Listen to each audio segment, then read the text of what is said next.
Pour vous, l'objectif de neutralité carbone, il faut l'atteindre. Nous représentons 1%, la France, du CO2 produit mondialement. On doit ou pas?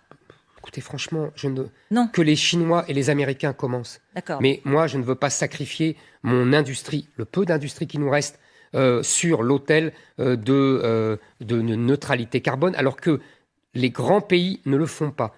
Que les grands pays le fassent. Vous savez, il faut arrêter d'embêter les Français.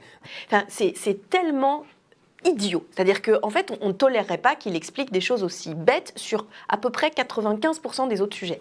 C'est pas l'industrie le problème en France. Le problème, c'est essentiellement les transports, l'agriculture et les bâtiments. C'est pas très compliqué quand même ce que je viens de dire, c'est basique. L'industrie, c'est le seul secteur où on tient nos obligations de l'accord de Paris. Le seul. Donc il dit vraiment des absurdités et il n'est absolument pas contredit, même pas un minimum.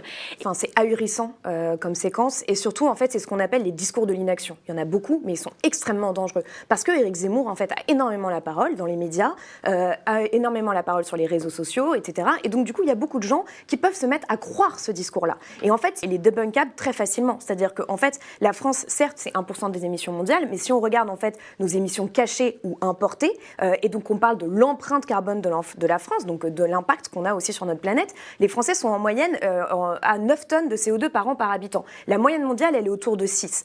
Ensuite, on a une responsabilité historique. En gros, la France fait partie des 12 plus gros pollueurs historiques si on prend les émissions cumulées depuis 1850. Et enfin, les effets du dérèglement climatique ne sont pas comme le nuage de Tchernobyl, ils ne vont pas s'arrêter à la frontière.